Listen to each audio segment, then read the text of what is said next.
Hello everyone, freelance journey শুরু করলে সবচেয়ে কনফিউজিং একটা জায়গা থাকে যে প্রাইসিং স্ট্র্যাটেজি। আপনি কত ডলারে কাজ শুরু করবেন? প্রথমে আপনাকে যেটা শুরু করতে হবে, আপনি যেই নিশে কাজ করবেন সেই নিশ নিয়ে মার্কেটে রিসার্চ করে দেখবেন অ্যাভারেজ, বিগিনার, ইন্টারমিডিয়েট অথবা এক্সপার্ট লেভেলে তারা কত চার্জ করে।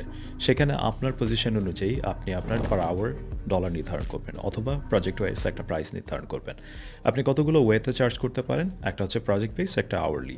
দুইভাবেই আগাতে পারেন, বাট চেষ্টা করবেন প্রজেক্ট বেস হলে আপনার জন্য লট ইজিয়ার। আওয়ারলি করতে হলে আপনার স্পেসিফিক একটা টাইম ডেলি বেসিস দিতে হয়, যেখানে একটা বাইন্ডিংস তৈরি হয়। সেকেন্ড, যখনই কোনো জব পোস্ট হবে আপনি চেষ্টা করবেন সেই ক্লায়েন্টের হিস্ট্রিতে যেতে, অ্যাভারেজ সেই ক্লায়েন্ট কত আওয়ারলি পে করে। এখানে আপনি যদি আপওয়ার্ক বা এই ধরনের প্ল্যাটফর্মে কাজ করেন সেখানে একটা রেশিও দেওয়া থাকে, অথবা প্রিভিয়াস কোনো প্রজেক্ট দেখলে যে এই সিমিলার প্রজেক্টে ক্লায়েন্ট অলরেডি আগে কত পে করেছে সেইভাবে যদি আপনি ক্লায়েন্টে বিট করেন তাহলে আপনার জন্য কাজ পাওয়াটা ইজি হয়, কারণ ওইটা হচ্ছে